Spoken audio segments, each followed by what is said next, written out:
Hello, everyone. This is Ron Bush with Ron Bush Consulting, and you're a part of the Information Playground. Thanks for joining us today. Ron Bush Consulting is a cybersecurity consultancy. We help companies avoid data breaches, and you're listening to us in one of several different ways. First off, we are coming to you from WVLP.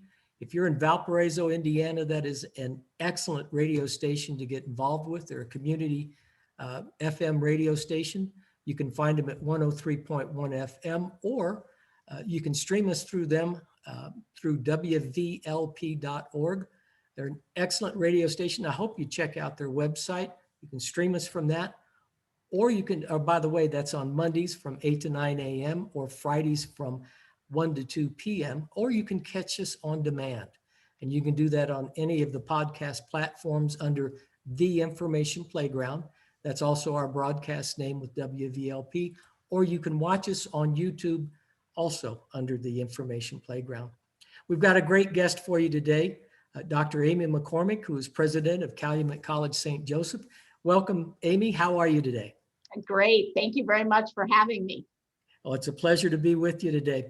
So I wanted to start off talking about Calumet College, St. Joseph.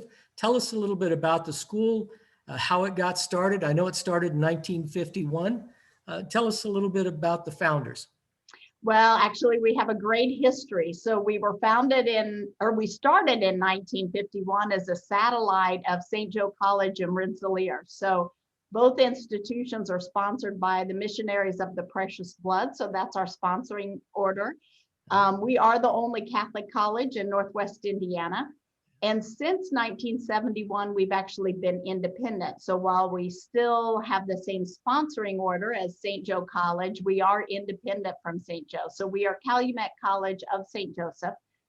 We have had a few names. I think Calumet College St. Joseph. We had St. Joseph Calumet Campus. So we've got a great history. We're located in Hammond, Indiana. Our campus has a really fascinating history too. We were donated the campus from Standard Oil, Amoco Oil, and when they moved to the western suburbs, they donated the campus. So our campus and our classrooms are in the research and development building that was Standard Oil's campus. So it's now part of BP. But we are grateful for that donation back in the early 70s. So that is our campus. And so we're one large building with our classrooms and all of our administrative functions. And then we have our athletic center as well. Excellent. Well, I've been to the building many times, as you know. It's a beautiful building. It's a beautiful campus. Now, you offer quite a few different degree programs, associate, bachelor's, as well as master's. Talk a little bit about that, if you would. We do. We have, we've actually over the past year really looked at how we could meet students where they are and help them get to where they want to go. So having the opportunity to offer associate's degrees, we do that in business, criminal justice, and also in human services as well. Our most recent associate's degree is in health sciences. And that is an associate's degree that will lead directly to a nursing program that is part of a collaboration with Marian University. So you do the first 2 years at Calumet College. The third year, it's an accelerated program. So it's for the talented students that want to get a nursing degree in 3 years. And then you do online coursework for your nursing program and then clinicals right here in Northwest Indiana, and any lab work would be done at Calumet College. So we are in the process of finalizing that collaboration, but I hope that we're able to roll that out in the fall. So that's our most recent associate's program. We have about 15 bachelor's programs. Our two largest are in business and criminal justice, but a bachelor's program that is in high demand is in psychology, and many of our students get a minor in psychology as well as a major. And then biomedical science is probably one of our fastest growing programs. And then you mentioned the master's program, public safety. We have a couple accelerated programs in public safety and business management. And those are for adult students that have some credit hours to bring with them. And it is an accelerated format that you can complete in a relatively short period of time. You mentioned our master's programs, and those are in public safety, psychology, teaching, and master's in management. Yeah. So that kind of rounds out our program. So I've had many of your fine students, both in the bachelor as well as the master's program as well. So I love the emphasis of the school. I pulled this off your website, which, by the way, is ccsj.edu. Social justice, service, and community. Talk to us a little bit about that. Well, those have been commitments of ours since our beginning. I like to refer to our campus as the community as our campus, and I want our campus to be out in the community. So we have a lot of service opportunities to help community organizations. Actually, as a matter of fact, this Friday, some of our students are helping clear, as we all have, if we live in winter states, the debris that you see around town on the beaches after the snow melts. So we have a number of our sports teams doing some garbage cleanup just to help beautify our campus. But in Whiting, Indiana, we also have students that volunteer for setup and takedown of some of the big festivals. We have students that are volunteer to help at the Boys and Girls Clubs. And so there's definitely a number of opportunities for our students to provide service, to give back to the community or their local community. So that's something that we feel is very important, and find ways to help students further their passion to help others. Great. You've got a great student ratio, 10-1. Again, I pulled that off the website. 20 programs of study. You just went through quite a few of them. 94% of students receive financial aid. I can't think of anything more important at this time with rising rates, rising student debt, stuff that's in the news, it seems like every day. How do you get 94%? You must work really hard at that. We do. I would say that affordability and accessibility to college is something that we all believe very strongly is important for our surrounding communities. So we've made it a point to be very affordable. So we're one of 2 institutions, private institutions in the state of Indiana, that has tuition under $20,000. So we feel like that's very important. But in addition to being under $20,000 for a private institution, we offer a lot of financial aid. Now that comes in the form of merit-based aid and also need-based aid. The state of Indiana is very generous with need-based aid. So if you qualify for Pell Grants, there's also a lot of state aid if you are an Indiana resident, that makes college much more affordable. One of the most recent, and Ron, you mentioned about making college affordable. On, I think it was last night, NBC had a special story about students, and their #1 concern and priority is looking at the cost of college. And so in this particular time during the pandemic and maybe lingering economic uncertainty, we have rolled out, that will start this fall, called the Calumet Commitment. So we feel strongly that we don't want students to give up on their dream of a college education. And more students, especially those that are first generation to college, are questioning the value of college. And of course, we feel that a college education, it's something that while you can have a job taken away from you, you can never have your degrees and your education taken away from you. And we believe in a liberal arts foundation that is a solid foundation in writing and speaking. And critical thinking, being able to analyze data, and then that pairs nicely with your professional degrees that you might choose. So making college affordable, our Calumet commitment, which you'll hear more about, is actually earning your senior year of tuition for free. And that you have to apply for federal and state aid. So you have to fill out a FAFSA. But if you come to us as a first-year freshman, it's our commitment to students that if you stay on track and you keep your grades up, so college has to be a priority, you keep your grades up, you stay on track, and you're able to graduate in 4 years, we're going to make sure you can get there and make sure that finances aren't a barrier. So we're really excited about that.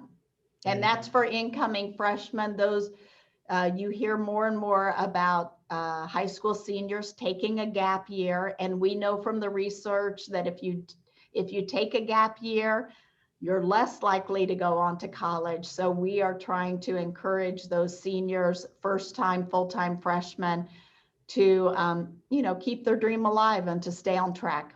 Yeah. Oh, I appreciate that. Yeah, gap year is something you didn't used to hear about, but you hear about it a lot now.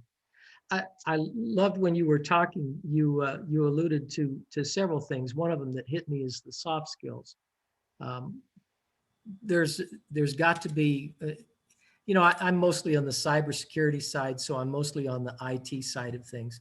And geeks aren't known for having good people skills. I'm an accountant, so I can relate, I hate to say. So, yeah, I'm still on the board with Center for Workforce Innovation there over in Valpo. And one of the things that we've, over the years, I'm searching for the right word, we've gotten communicated, I guess is the right word, to the high schools especially, but also other areas, in other industries, what have you, is the importance of soft skills. We really don't have a good foundation for that. It used to be the family. I know I was brought up, it was yes, sir, and yes, ma'am. Age didn't matter, socioeconomic. If somebody else tells you to do something, it's yes, ma'am. It's yes, sir. And that has held me in good stead all of my life. Courteousness, I guess just being open to new ideas. You mentioned critical thinking, knowing how to wade through all the stuff today. I mean, we've got, again, on the IT side of things, we're inundated with emails and spam, and it just seems like there's no end to it. When I've had the privilege of teaching classes over there, I've had students, we always walk through, what does this mean? How do you dig down to what the true attempt is, or what's really important about this? I don't see that taught in a lot of places, and I love it that Calumet College gives credence to that and gives attention to it. Yeah, I might just mention, we actually have 5 pillars that talks a little bit about what you just said. And, one of them is intellectually competent. So of course we want our students to graduate with degrees where they are competent in their subject matter. But another one is open to growth. So experiencing new ideas, debating topics, being able to understand from others their opinions, their culture, their background. Loving is another one. So your point about just caring for one another and showing concern and care for our fellow student, citizen, neighbor. Committed to justice, we talked a little bit about that, but of course that's a strong pillar for Calumet College. And then the other one is religious. And even though we are the only Catholic college in Northwest Indiana, probably only half of our students identify as Catholic. And so we are open to all religions and students that have no religious belief. And, it gives them a chance to be open to growth, to understanding religion, whether they choose to, practice a religion or not. But we have 2 humanities classes that are in theology, and one of them is around social justice. So Well, that's excellent. That's excellent. You mentioned a couple of times well-rounded. When my son was little, we tried to travel as much as possible. And we tried to travel outside the country as much as possible. I think there's very few things that are as educational as a trip to another country. And which other country isn't as important as getting out and seeing how other people live, what their cultures are like. You've got a nice mix of international students there that I've always liked. yes, well, Ron, we could spend a whole show talking about this, so please invite me back. But I wrote a 300-page dissertation on internationalization of small college campuses, so it's something I believe pretty passionately about. And I was, well, unlike your kids for sure, but I was not on an airplane until my senior year in college, and only left the state of Indiana to go to Cincinnati and Kings Island. I think I went to Florida once, but we drove. And so I do recognize that that's a lot of our students, and whether it's lack of financial resources, but also lack of interest. And so one of the things that we try to do at Calumet College is bring the world to our students. So our honors program has an international. This year we're going to New Orleans because of the pandemic, but usually it's a free international trip, mostly European countries. And that has been something that has been around for a while. So for the honors learning community, they get an international trip as part of their tuition. So it doesn't cost them anything.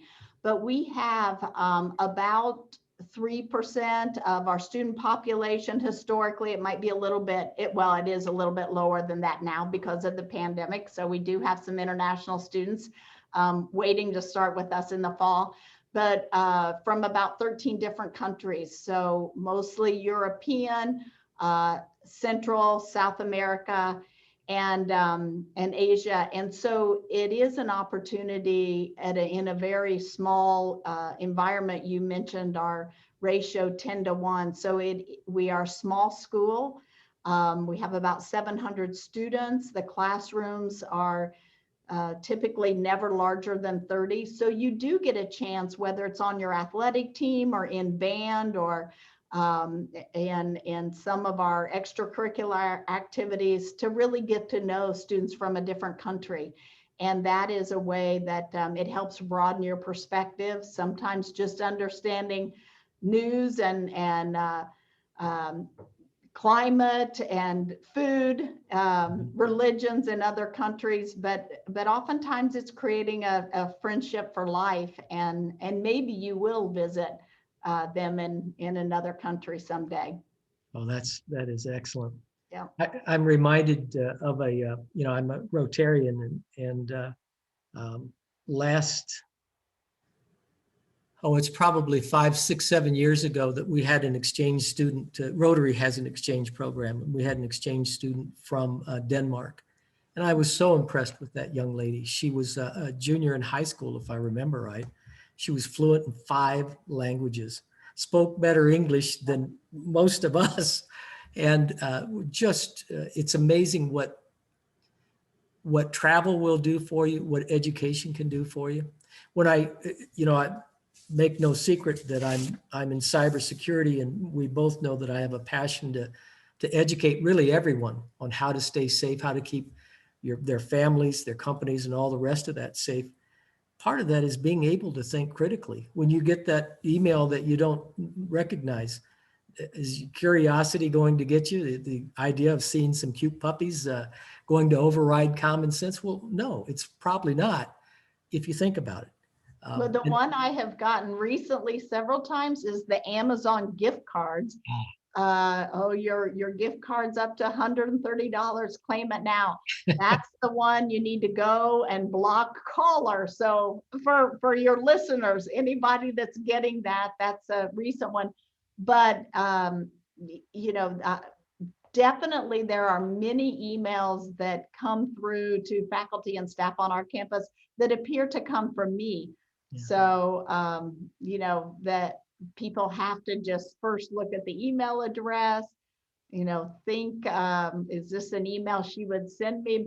But the hackers are really smart these days. So they find the new kid on the block, and oh, I see there was just an announcement of a new person, and send them an email. And they're not as familiar with how I would communicate, or that I would never ask them to send me their telephone number so I could text them. So yeah. Yeah, I appreciate that. 2020 was the year of the hacker in many ways. We started the year with Microsoft leaving, I think it was 200 million purchasers available on the World Wide Web. That was just an employee mistake. So there's no way for them to know how many times it was downloaded or anything else. We ended the year with the SolarWinds hack. We ended the year with the Excellion hack, which managed to get Kroger and most of the major law firms in the country, as well as a host of other industries. It just seems now we're becoming more and more familiar with another Microsoft hack. This was on the Exchange servers, and it probably will dwarf the other two put together. There's no shortage of those kind of things happening, and yet at the same time, identity theft is growing more and more. Education is really the only solution to this, as it is to most of our problems. So, I mean, you mentioned your business in cybersecurity, and that's one of our recent collaborations with Ivy Tech, where students get their associate's degree in cybersecurity. Those classes, not all of them, but some of them would be taught on our campus. And then we have created an articulation with Ivy Tech, so it manages your cost of college, and then you go right into your bachelor's degree in either criminal justice or business. So you would have that specialization in cybersecurity, and then easily transfer into business, criminal justice for bachelor's. So we're really excited about that. I mean, your field of work, I think, is only going to get more desirable work skills for sure. So if you have that background, I think you become a very valuable employee to somebody. oh, I appreciate that, and I couldn't agree more. When you think about incident response plans, you think about business continuity, disaster preparedness, even information security policies and procedures. All those things require teamwork. All those things require collaboration. And it really, again, education, what you're doing there at Calumet College, what Ivy Tech does is helping students understand that. Primary school probably does an excellent job of teaching collaboration. I don't know, it's been a while since I was in primary school, but they probably do a great job. But when you get to business, it isn't always as smooth as it is in an academic situation.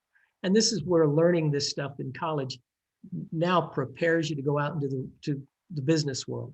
And it's just excellent. We're at a good stopping point because I want to change directions. So give me just a moment. I want to identify WVLP and talk a little bit. I'll ask you in a few moments how folks can reach you, if they have any questions and what have you. So you're listening to the Information Playground. I'm Ron Bush. I own Ron Bush Consulting. I like to keep things simple, so I named the company after me. That way, no confusion there. You can find us at ronbushconsulting.com. Email me, ron@ronbushconsulting.com. You can also find us Monday mornings from 8 to 9 a.m., Friday afternoons from 1 to 2 on WVLP. WVLP is a great community radio station in Valparaiso, Indiana. I hope you'll check out 103.1 on your FM dial if you're there. If you're not, stream us from that, or just go into their website, wvlp.org, and check out all the great stuff they're doing in the community. They believe in giving back to the community, and you can be a part of that. You can underwrite this program, or you underwrite any of their other fine programs. Also, check us out on demand if you can't catch us at those times. or you'd like to re-listen to it or catch part of a program, perhaps you didn't catch all of us, find us on demand. We're on Spotify for podcasts. We're on Spotify, Apple Podcasts, Google Podcasts, and 6 or 7 others that I'm just not familiar with, but we're out there, all under the Information Playground. And again, you can catch us on YouTube. You can watch us there on YouTube video. Catch us there, the Information Playground. So, Dr. McCormack, how can folks reach you? Well, probably the easiest way is to go to our website. So it's ccsj.edu. So that's Calumet College of St. Joseph.edu, but ccsj.edu. And we have a brand new website that we launched last month. So we're very excited for you to go visit and hopefully contact us. You can set up a tour. You can do a virtual tour. You can see all about our programs. One of the enhancements to the website is also looking at programs and being able to see what jobs they might lead to. So that I think we've heard from students, if that's something that they want to see, if they get a degree in a certain major, what jobs are out there. So we're happy to have that addition too. Great, great. Well, we've mentioned it a couple of times, the pandemic. We just, the right word isn't celebrated a year. I don't know how to say it, but we just crossed the 1-year anniversary of it. That's not a good way either. Anniversaries are usually pleasant. But we just crossed the 1-year date of being in this pandemic. That had to have been an awful challenge trying to steer through it. How did you manage during the pandemic, all through it? Tell me some of those challenges and what you've been doing. Yeah, well, you know, I do think of 1 year as positive because we've made it. And I think the spirit on campus is pretty positive. I know our students are really happy to be back because we are a small environment. We offer a lot of additional support services, but faculty are usually pretty available. Our staff are pretty available. And so students like to be in the library and close to where they can get services to be successful. And so we certainly, at the start of the pandemic, like all institutions, we went remote pretty quickly. We took a second spring break and then we went back all remote for the end of the semester. All of our summer classes were online classes. And then we started in the fall with a very clear plan to manage, we called it multimodal delivery. So we did work with our faculty very closely on where they thought we needed in-person classes for the teaching and learning. And our math and science classes were almost all in person. We went through and made sure we had social distancing and all the protocols necessary. We installed a lot of plexiglass in classrooms and service counters. Of course, we required masks and did a lot of additional cleaning. Then we worked with faculty that wanted to offer a variety of hybrid classes. So those have taken various forms where it might be meeting once a week, it might be meeting 3 times a semester. So those hybrid classes have been pretty creative and pretty flexible. And then we do have virtual classes, which are online, but at the class time. And then we have online classes, which can be done at any time at your leisure. So we still, in the spring semester, still have a variety of delivery options. And I think we will continue to have a variety. We do hear from our students that they want the in-class and they want to be on campus. We certainly have seen a bigger struggle with some of the more difficult classes, math and science, students that probably aren't as prepared for college level work. It's harder to do that.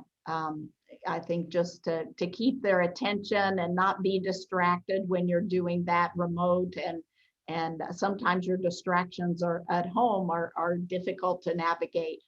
But we also hear from students that they'd like to be on campus, they want to be back in person, but they wouldn't mind having a couple classes that are online. So we're looking forward to the summer. We've really been focused this year on managing capacity and social distancing, and just making sure we're very responsible, at the same time offering an engaging teaching and learning environment. And I think over the summer, in May, we have a working day with the faculty. It's kind of the faculty's in-service education day, and it's all around technology and how we can even improve. And we have 4 faculty coaches, and we'll have guest speakers and opportunities to learn some additional ways to engage students. So our faculty, I've just been really impressed that they have, they're invested in making sure that it's a really positive learning environment.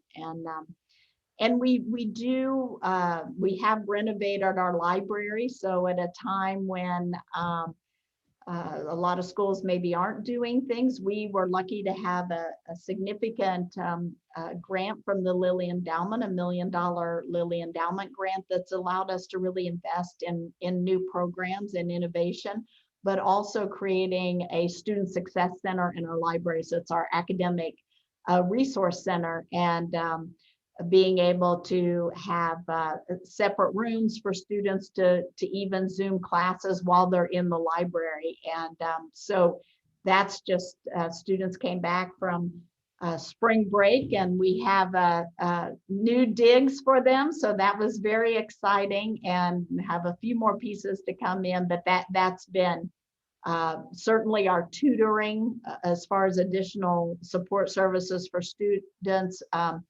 You hear a lot about the mental health of students. I mean, that's with everyone, but we take that very seriously, and we have expanded our counseling services. We even offer it for our students through the summer. So even when they're not in class, they've created a relationship with our counselor.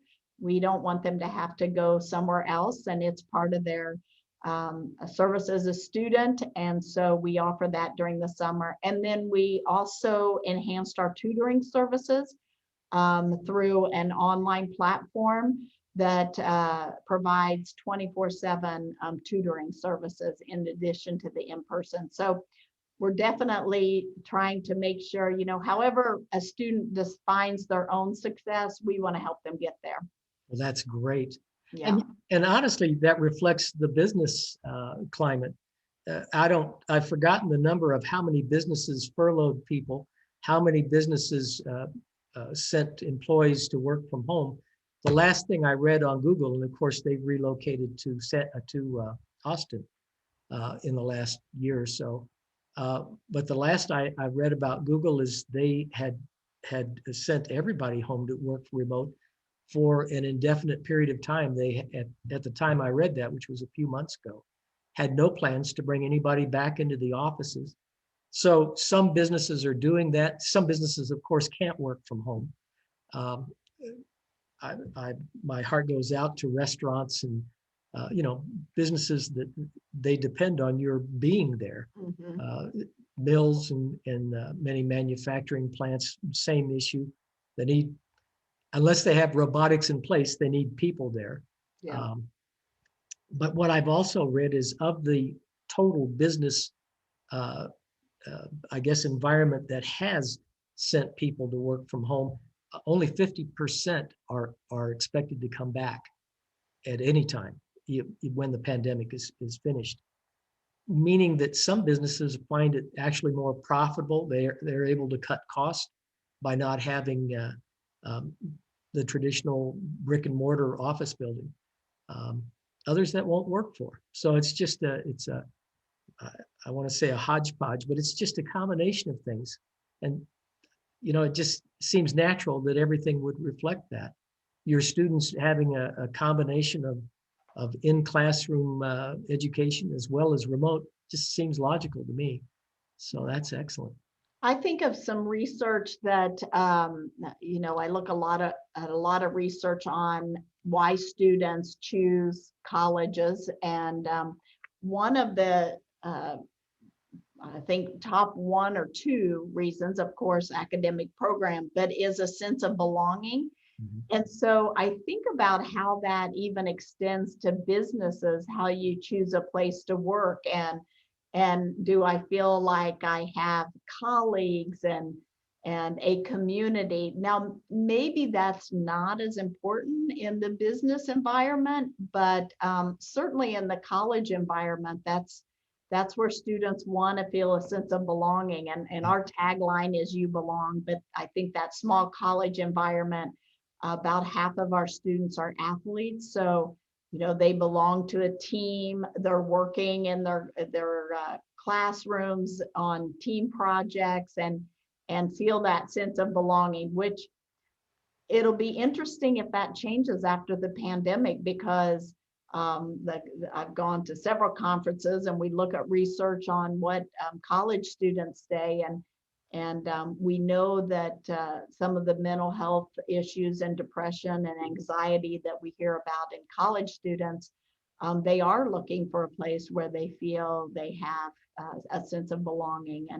And so we're happy that we offer that. We try to deliver on our tagline, and certainly our motto is "You belong," but our tagline is be known, be successful, belong. And how you define success, of course, that might be a great job, that might be a sense of purpose, that might be helping others. And so we want to help students define their own success and help them achieve it. That's an excellent point. And I can see the point on how, if you're at home feeling ostracized from the rest of the world, how important, we all know how important interaction between or with another human, just the human touch alone, how important that is. I was looking at the news with the spring break stuff going on in Florida, and I'm thinking, how much of this is just a response to being shut up alone in a house for a semester or half a semester, just a need to get out and see each other and communicate and socialize. So, excellent point.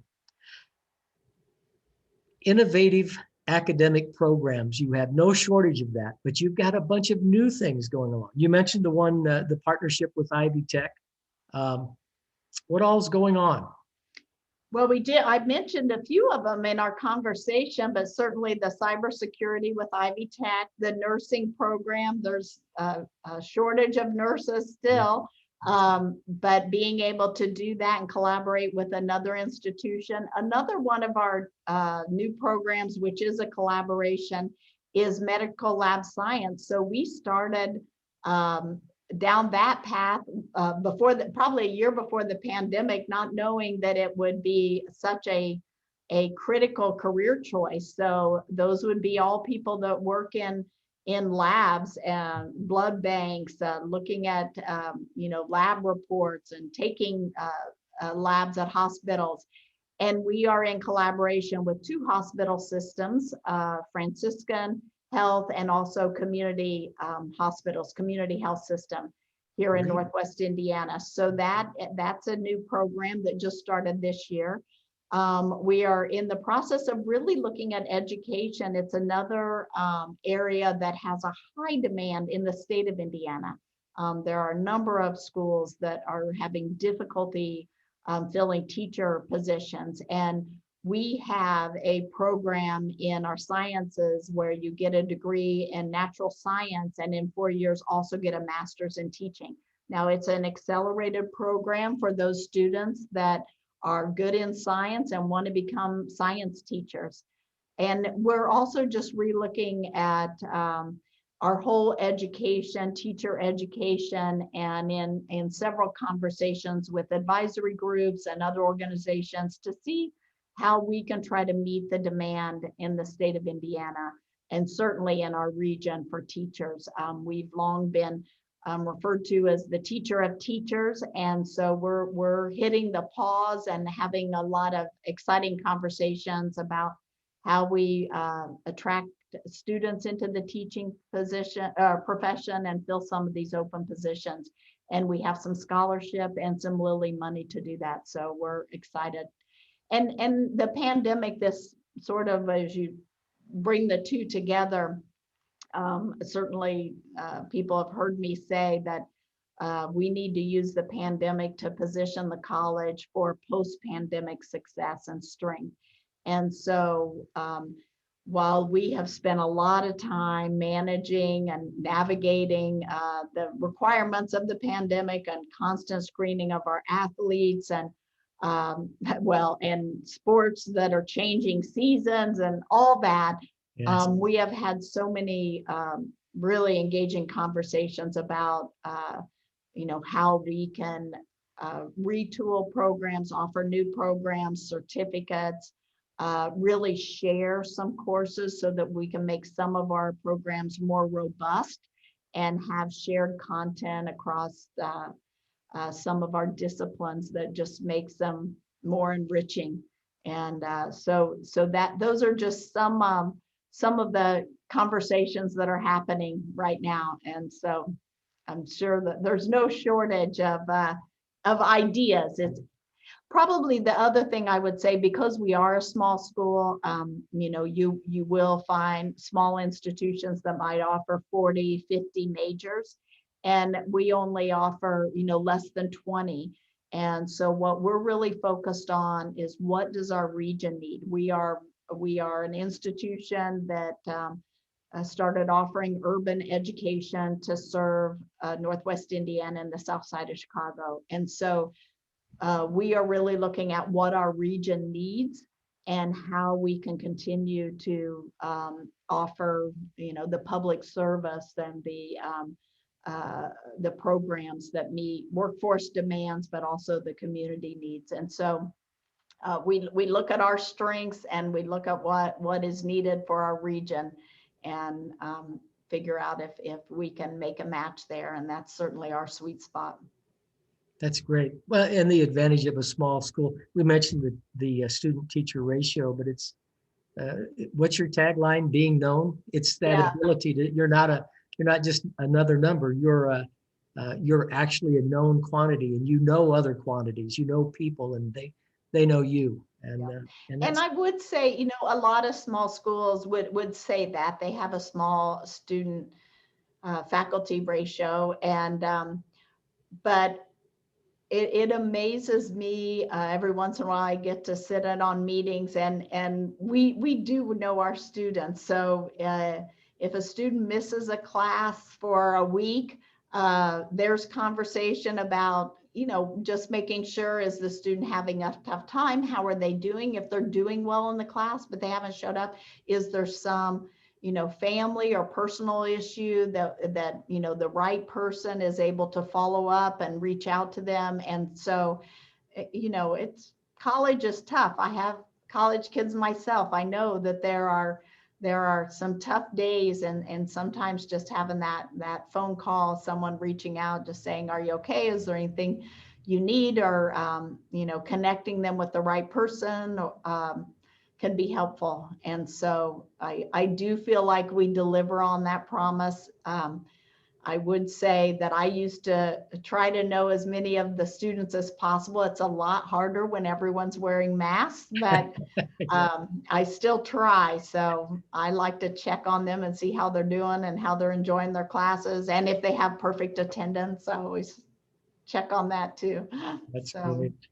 You talked about being the college that teaches the teachers. It's something I've noticed, and this has no bearing on it other than it made me think. It seems like I've got a number of connections to different educational institutions around the country, and all of them seem to be suffering from a lack of professors, a lack of teachers. Mm-hmm. I know in where is it? Some school district that I was just reading about, they've dropped the requirement for the master's degree. They've dropped a number of requirements because they don't have enough teachers to fill the school district. This is primary school, primary education. Why do you think that is? Is it just a matter of I mean, there's this age thing with baby boomers, transferring out of the workforce and not enough people transferring in. Is that it, or what? What do you think it is? It's something that I have written a few articles on and that I think a lot about. I've actually done a little soft research on it. I'm from a family that has quite a few teachers, so we have lots of discussions. And I think the teaching profession is hard, especially right now. And I have talked to even other institutions in Northwest Indiana, whether there's a regional approach to some of our programs. I know the state of Indiana is having this discussion about how we can get more teachers in the classroom. And I don't know if it's a lack of interest in becoming teachers, and is that the pay, the challenges that you face in the classroom, they are different than what they were. I know when I talk to some teachers, it's, certainly you're measured by progress and standardized state testing, which confines some of what you're able to teach and do in the classroom, and how you have to stay on track. And so it is definitely a big question. It's a big question. And it is something, when I think of what keeps me up at night, it's how our K through 12 will be impacted long term. And unfortunately, you won't know what positive or negative the impacts until it's too late. I know that as I talk to some of my family and colleagues that are teachers, as we remove some of these requirements that are, whether a master's or continuing education, their opinion would be that you're watering down the degree. And, but yet, there's such a demand crisis for teachers. So I don't know, unless we can get it into equilibrium by price, meaning start to pay the profession a lot more, and then people want to go into it. And then, that's the whole economics and supply and demand and equilibrium. So I think a lot of that also has to do with teacher pay, where used to you'd have the summer off. And so that was a real attraction to have the summer off. But as the school years extended and you get out in June and you go back in early August, that perceived benefit, which had a great deal of value, isn't there anymore. When you and I went to school and you got out at Memorial Day and you went back in Labor Day and you had the whole summer. So I just, it's a national problem. I'm focused on Indiana and how we can find creative ways to hopefully be a partial answer to that problem. And so we are definitely taking a year to really think about how we can do things differently and hopefully position ourselves to serve a significant need for our society in the state of Indiana, but for our society for sure. Yeah. I'm not the first one to observe this, and I'm certainly not going to be the last, but it's always struck me as just wrong. Rock stars and professional athletes, they get millions every time they do something, and the person that actually goes out and does the work, how many people do you take your children and give them to? And look to them for guidance and wisdom and knowledge, imparting knowledge, and we just don't pay them. Yeah. It doesn't make any sense. There's no logic to that, and yet we do it all the time. We do it every day. Well, I've really appreciated our conversation, and I've appreciated all we've talked about. There's just so much going on at Calumet College. We've all been through this, I don't know, terrible but shared experience with the pandemic. And I think we'll come out of it. It bothers me that the shortage of teaching professionals.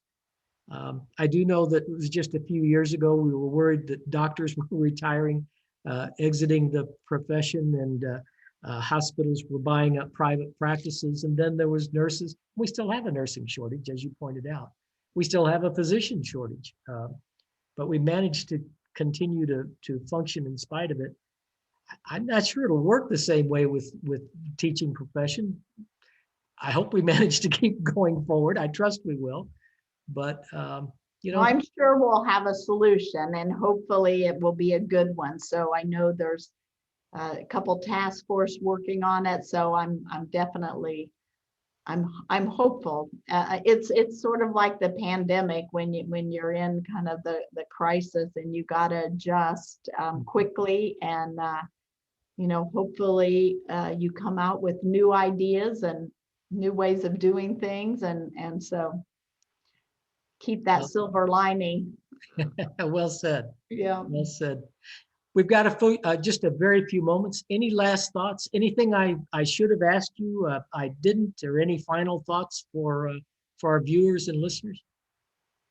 Well, I mentioned a little bit earlier, and just I do know that there's a lot of public opinion on the value of higher education, and I have spent most of my career in higher education, and I really definitely see the value. I wouldn't be where I am. I was first generation to college. I grew up on a small farm in Indiana, and I certainly talk to all of our students about the role of higher education. You'll have a lot of jobs, and some of those jobs you'll lose. Some will be taken away from you. Some will close, but your education is something that will go with you for life. And so to treat it as a priority, and I'm very proud to serve as president of one of the most diverse colleges in the state of Indiana, and actually in the country. And I think that's,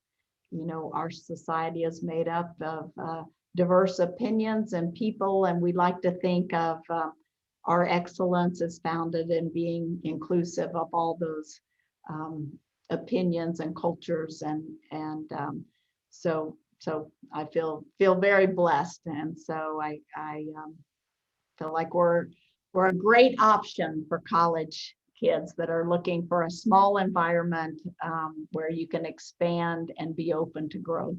So I couldn't agree more. I join you, by the way. I'm the first of my family to attend college, and I managed to get through the master's program. There was probably grace there on other people's part, but I managed to get through it as well, and I'm very grateful for that. And I obviously I wouldn't do so many shows or programs on education if I didn't feel strongly about it. So I'm grateful that you're here, and I'm grateful for all you do. Thank you. Well, thank you very much. I look forward to spending some more time with you. So I'll look forward to that as well. Thank you, everyone, for joining us today. You've been listening or watching the Information Playground. There's a variety of ways to find us. You can find us on Monday mornings from 8 to 9 on WVLP. That's 103.1 FM, or stream us from that station at wvlp.org. You can also find us there Fridays from 1 to 2. Find us on demand on any of the podcast platforms, or find us on YouTube, all under the Information Playground. Dr. McCormack, one more time, how best way for folks to find you if they've got questions or thoughts? Calumet College of St. Joseph, our website is ccsj.edu. Excellent. You can find me at ronbushconsulting.com, wvlp.org, ronbushconsulting.com, and ccsj.edu. I hope you have a great day. Thank you for joining us, and I hope that you'll be with us next time.